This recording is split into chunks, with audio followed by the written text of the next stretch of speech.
থামালে। Sir, কি হয়েছে? Sir, গাড়ির সামনে একটা মেয়ে অজ্ঞান হয়ে পড়ে গিয়েছে। হোয়াট? Yes sir. দাঁড়াও, আমি দেখছি। এই কথা বলে ছেলেটা গাড়ি থেকে বের হয়, আর বের হয়ে গাড়ির সামনে গিয়ে দেখতে পায় সত্যি সত্যি একটা মেয়ে গাড়ির সামনে অজ্ঞান হয়ে পড়ে গিয়েছে। গাড়িটা না থামালে হয়তো এখনই মেয়েটার অ্যাক্সিডেন্ট হয়ে যেত। মেয়েটার ফেস দেখা যাচ্ছে না, চুলের জন্য মেয়েটার ফেস ঢেকে রয়েছে। জাঙ্কুক এবার মেয়েটার কাছে যায় আর মেয়েটার ফেসের উপর পড়ে থাকা চুলগুলো সরিয়ে দেয়।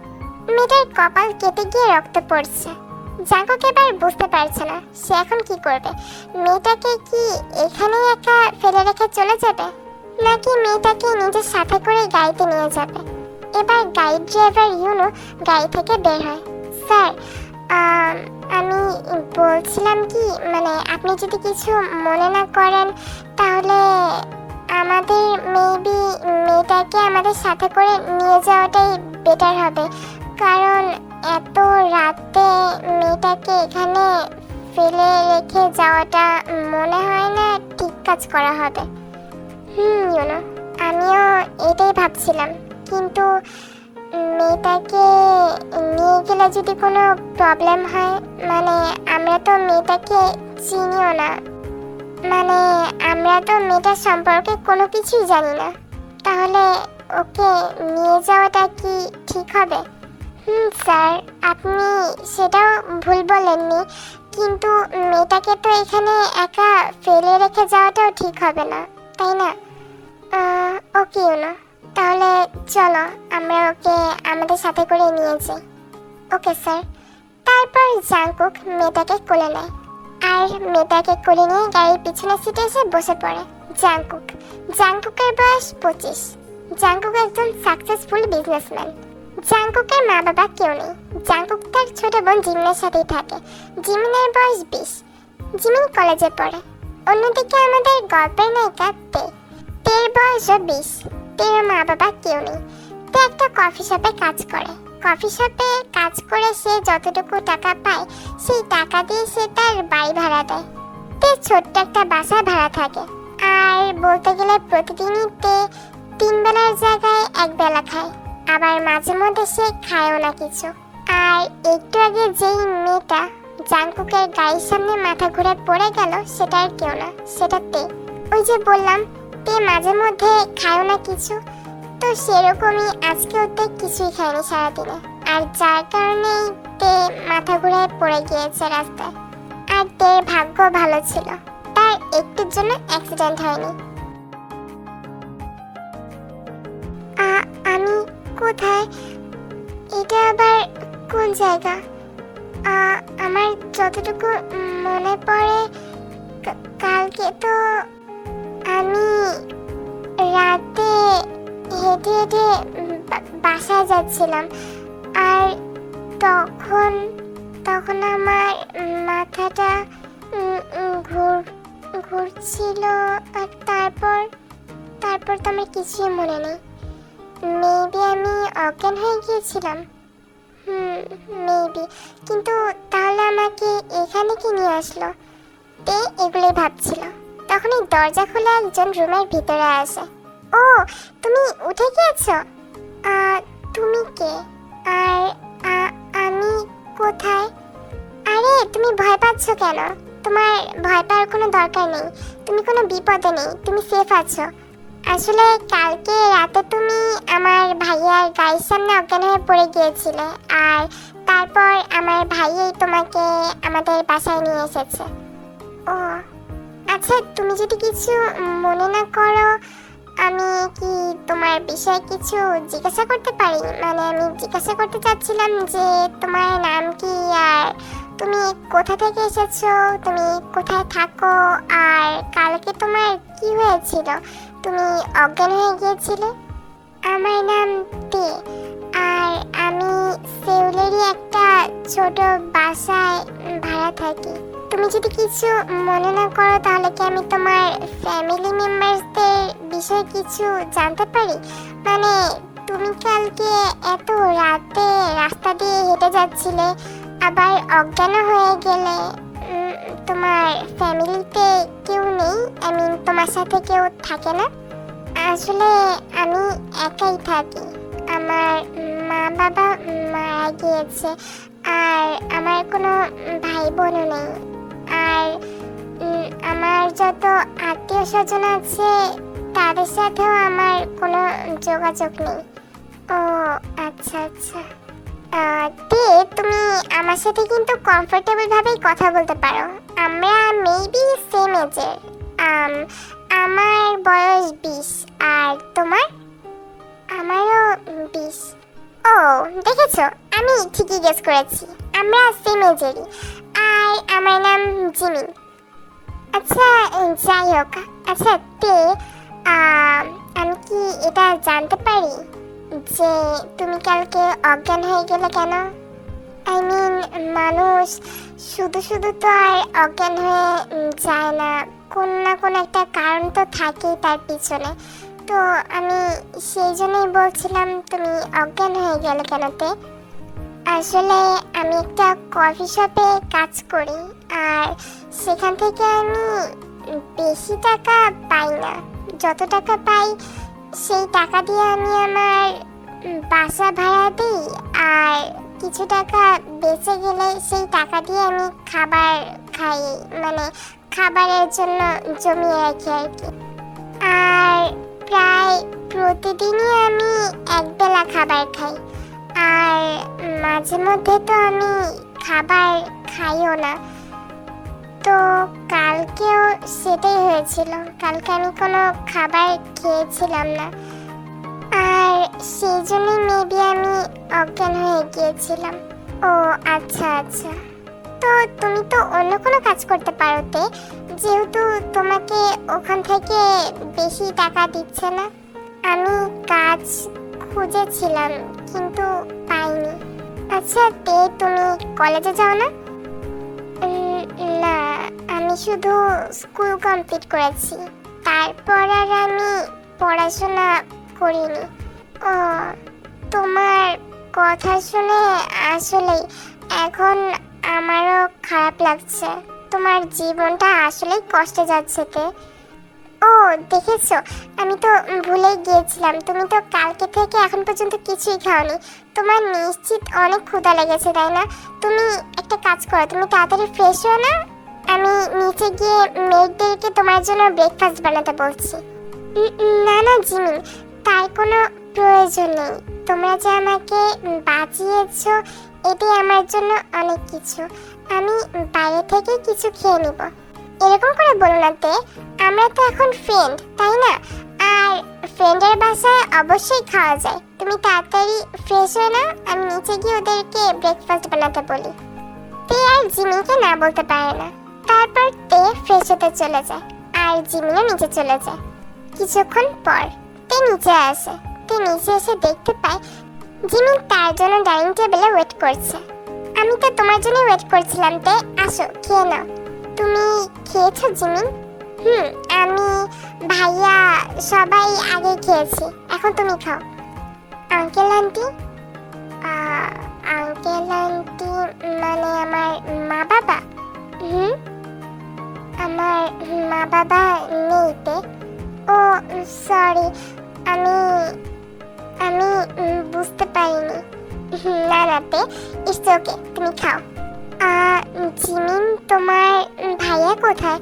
আই মিন তাকে আমার ধন্যবাদ বলা উচিত, কারণ সে আমার জীবন বাঁচিয়েছে। ভাইয়া তো অফিসে চলে গিয়েছে। আচ্ছা তুমি খাও, ভাইয়া ভাইয়া সন্ধ্যায় চলে আসবে, তখন তুমি ভাইয়াকে থ্যাঙ্কস বলে দিও।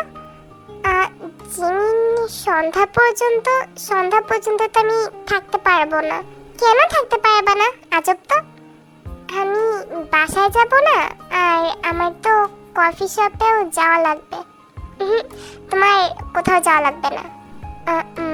মানে মানে এখন থেকে তুমি আমার সাথেই থাকবা? না না জিমিন, এরকম সম্ভব না। না তে, এরকম সম্ভব। আমি ভাইয়াকে বলবো এখন থেকে তুমি আমার সাথেই থাকবা, আর আমি চাই না যে তুমি এত কষ্টে থাকো। আমি কখনোই চাই না যে আমার ফ্রেন্ড এত কষ্টে থাকুক। আর তুমি অনেক ভালোতে, সেটা আমি তোমার কথাই বুঝতে পেরেছি। আমি কিচ্ছু জানি না তে, এখন থেকে তুমি আমার সাথেই থাকবা।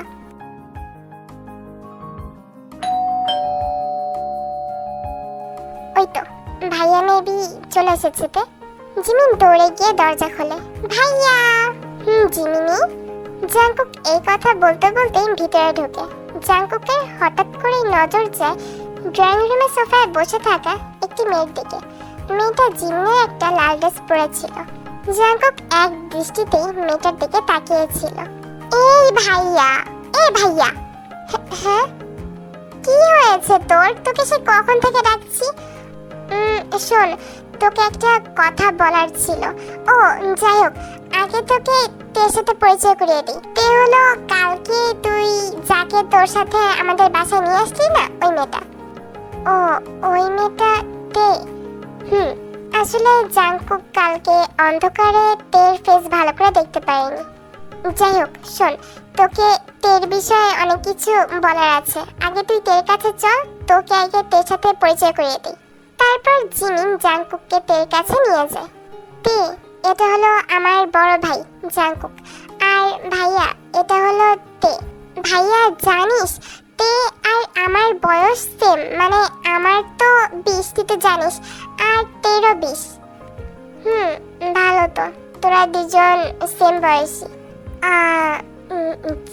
জাংকুক ভাইয়া, থ্যাংক ইউ আমাকে কালকে বাঁচানোর জন্য। ওয়েলকাম তে। আচ্ছা ভাইয়া শোন, আমার তোকে তের বিষয়ে কিছু কথা বলার আছে। আসলে তারপর জিমিন তের বিষয়ে জাংকুককে সবটা খুলে বলে। আর জিমিন এটাও বলে যে সে চায় তেকে তার সাথে রাখতে। আমি তের অবস্থাটা বুঝতে পারছি, কিন্তু এটা কি ঠিক হবে? কেন ঠিক হবে না ভাইয়া? তোমার প্রবলেম কি? ও তো আমার সাথে থাকবে।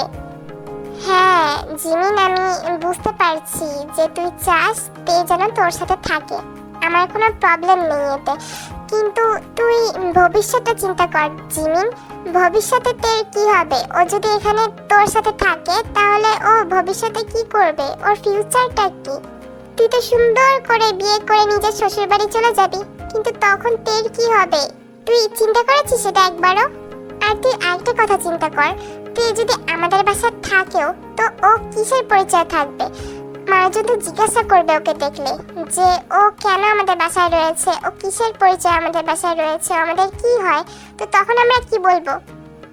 কেন, তুমি আছো না ভাইয়া?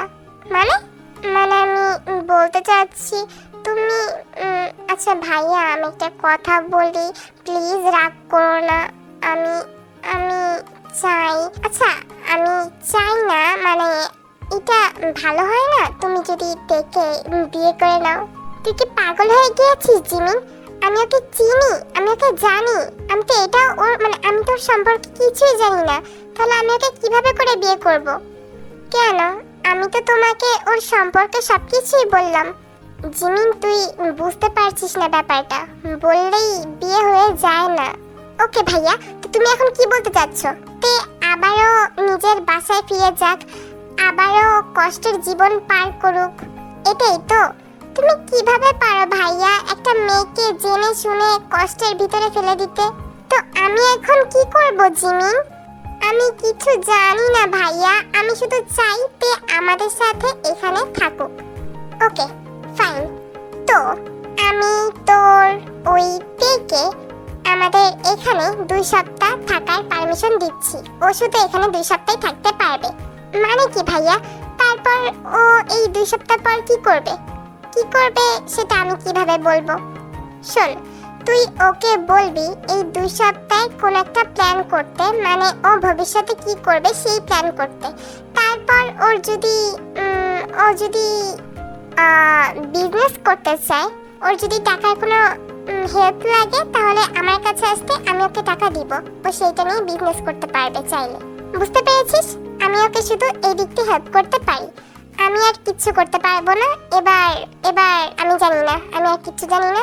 এবার তোর যা ভালো মনে হয় তুই তাই কর। এই কথা বলে জাংকুক নিজের রুমে চলে যায়। জিমিন এবার তের কাছে আসে, দেখতে পায় সে এখনো সোফায় বসে আছে। তে, হুম, চলো আমরা রুমে যাই, আর তোমার সাথে আমার কিছু কথাও আছে। তারপর জিমিন তেকে নিয়ে নিজের রুমে চলে যায়, আর তারপর জিমিন থেকে জাংকুকের বলা কথাগুলো খুলে বলে। আমি বুঝতে পারছি জিমিন, মেবি তোমার ভাইয়া পছন্দ করবে না আমি যদি এখানে থাকি। আমি তো বললাম জিমিন, আমি আমি আগে যেরকম ছিলাম আমার অভ্যাস হয়ে গিয়েছে। আমি এখন আমি ওরকম থাকতে পারবো এখনো। তুমি আমাকে কেন যেতে দিচ্ছ না বলো তো? তোমরা আমাকে যথেষ্ট হেল্প করেছো জিমিন, আমার আর কোনো হেল্পের দরকার নেই। জিমিন। আমি কালকেই সকালে আমার বাসায় ফিরে যাব। না না তে, প্লিজ দেখো, এরকম করো না। আমি তোমাকে সত্যি হেল্প করতে চাই। আমি চাই না তুমি কষ্টে থাকো। ভাইয়া তো বলেছে না এই 2 সপ্তাহ তোমাকে এখানে থাকতে। তুমি এখানে থাকো, কোন একটা প্ল্যান করো। এই 2 সপ্তাহ তুমি একদম ফ্রি আছো। তুমি এই 2 সপ্তাহ বসে বসে চিন্তা করো তুমি কি করবা, তুমি ভবিষ্যতে কি করতে চাও। আর তারপর তুমি যেই প্ল্যানটা করবা, যেই চিন্তা করবা যে তুমি ভবিষ্যতে কি করবা, তারপর যদি তোমার টাকার কোনো সাহায্য লাগে, তারপর তো ভাইয়া বলেছে তুমি যদি ভাইয়ের কাছে টাকা চাও, ভাইয়া তোমাকে টাকা দিয়ে হেল্প করবে। তাহলে তুমি কেন কালকে চলে যেতে চাচ্ছ তে? আমি চাই না তুমি কষ্টে থাকো। আমি আমি কেমন করে যে তোমাকে থ্যাংক ইউ বলবো জিমিন, আমি নিজের ভাষা হারিয়ে ফেলেছি সত্যি। এখনকার টাইমে তোমাদের মতো ভালো মানুষ আসলেই হয় না। হ্যাঁ, থ্যাংক ইউ বলা লাগবে না তে, আমি জানি তুমি অনেক ভালো মনের মানুষ, আর তাই তো আমি তোমাকে হেল্প করতে চাই। তারপর জিমিন আর তে এমনি বিভিন্ন বিষয়ে কথা বলতে থাকে, আর তারপর ঘুমিয়ে পড়ে। তে ঘুম থেকে উঠে দেখতে পায় জিমিন এখনো ঘুমাচ্ছে। তারপর তে ওয়াশরুম থেকে ফ্রেশ হয়ে এসে আবারও খাটের উপর বসে পড়ে, আর চিন্তা করতে থাকে এখন সে কি করবে। এখন তো করার মতো কিছুই খুঁজে পাচ্ছি না। জিমিনও ঘুমাচ্ছে। একটা কাজ করি, নিচে গিয়ে দেখি। মেয়েরা তো মনে হয় এখন কাজ করছে, ওদেরকে গিয়েই সাহায্য করি। তারপর তো নিচে আসে। হাই, তোমরা কেমন আছো? আমি তে। মেবি তোমরা আমাকে চিনতে পেরেছো। আমরা আপনাকে চিনি। জিমিন ম্যাম আমাদের আপনার বিষয়ে বলেছে। ও হ্যাঁ, তোমরা আমাকে তুমি করে বলতে পারো, আপনি করে বলার কোনো দরকার নেই। ওকে, আমি তোমাদের হেল্প করতে এসেছি। আমি তোমাদের কোনো হেল্প লাগবে তাহলে আমাকে বলো, আমি তোমাদের হেল্প করতে পারি। না না, আমাদের হেল্প করা লাগবে না। জিমিন ম্যাম আমাদের বলেছে তুমি আমাদের গেস্ট, তুমি এখানের গেস্ট। তো আমরা গেস্টকে কিভাবে হেল্প করতে দেই বলো? গেস্টকে আমরা কিভাবে করে কাজ করতে দেই? আরে না না, প্রবলেম নেই, আমি হেল্প করতে পারবো। আর আমি তো নিজে থেকে এসেছি, তোমরা তো আর আমাকে তোমাদেরকে হেল্প করতে বলোনি, তাই না? তোমরা বলো তোমাদের আমি কিভাবে করে হেল্প করতে পারি। ও শোনো, তোমরা কি এখনো ব্রেকফাস্ট বানানো শুরু করেছো? না। ও তাহলে তো ভালোই হলো, আজকের ব্রেকফাস্টটা আমি বানাবো আজকে। ওকে, আরে প্রবলেম নেই, আমি বানাতে পারবো। তারপর তো কিচেনে গিয়ে ব্রেকফাস্ট বানাতে থাকে। আর তে, তোমার যদি কোনো হেল্প লাগে তাহলে বলো, আমরা তোমাকে হেল্প করতে পারি। না না, আমি একাই পারবো, তোমরা অন্যান্য কাজ করো, সমস্যা নেই।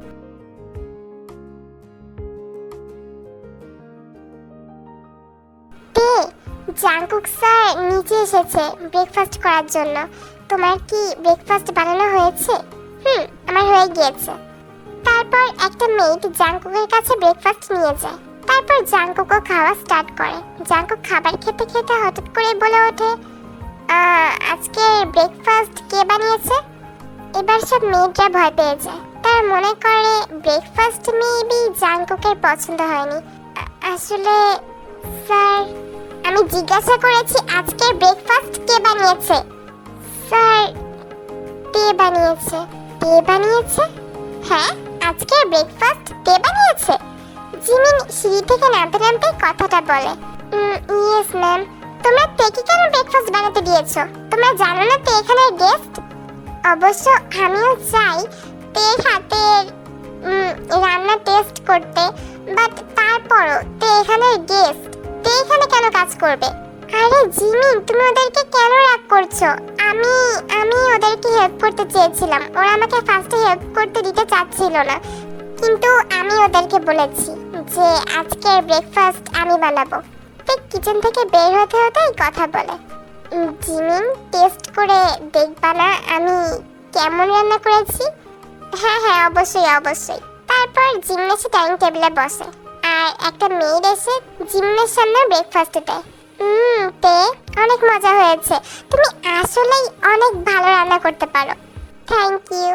ভাইয়া, তুইও বল তোর কাছে কেমন লেগেছে তে রান্না? অনেক মজা হয়েছে তে, তুমি অনেক ভালো রান্না করো। থ্যাংক ইউ ভাইয়া। ওয়েলকাম। জাংকুক অফিসে বসে চিন্তা করছিল, মেয়েটা আমাদের বাসায় এসেছে বেশি দিন হয়নি, কিন্তু মেয়েটাকে যত দেখছি ততই অবাক হচ্ছি। মেয়েটা একদম পারফেক্ট। একটা মেয়ে তো পারফেক্ট কি করে হতে পারে? দেখতেও যেমন সুন্দর তেমন ওর মনটাও সুন্দর। ওর মনটা আসলেই অনেক ভালো, আর ওর হাতের রান্না অনেক বেশি টেস্টি। আমিও কি চিন্তা করছি। এভাবেই এক সপ্তাহ কেটে যায়। সবকিছু ঠিকঠাক যাচ্ছিল, কিন্তু জাংকুকের মনের ভিতরে কিছু ঠিকঠাক যাচ্ছে না, কারণ সে প্রেমে পড়েছে আর সে বুঝতে পারছে না এখন সে কি করবে। আর সে প্রেমে পড়েছে, সেটা আর কে বা হতে পারে বলো? সেটা তে, আর এটা তো হওয়ারই কথা, কারণ তে একদম পারফেক্ট। তো যাই হোক, এখন জাংকুক শুধু এটাই বুঝতে পারছে না সে এখন কিভাবে করে এটা তেকে বলবে যে সে তেকে ভালোবেসে ফেলেছে। আর আরেকটা কথা, সেটা হলো জাংকুক কিন্তু জিমিনকেও বলেছে যে সে তেকে ভালোবেসে ফেলেছে, আর জিমিনও এটা নিয়ে অনেক বেশি খুশি ছিল। ভাইয়া, আমি আর ওয়েট করতে পারছি না তোর রিয়াকশন দেখার জন্য। তুমি আজকেই ওকে বলে দাও। আমি শিওর ও তোমাকে রিজেক্ট করবে না। তুই শিওর তো? আমি শিওর। তুমি আগে গিয়ে ওকে প্রপোজ তো করো। জাংকুক এবার তের কাছে আসে। তে জিমিনের রুমে বসেছিল। তে জাংকুককে দেখে বসা থেকে উঠে দাঁড়ায়।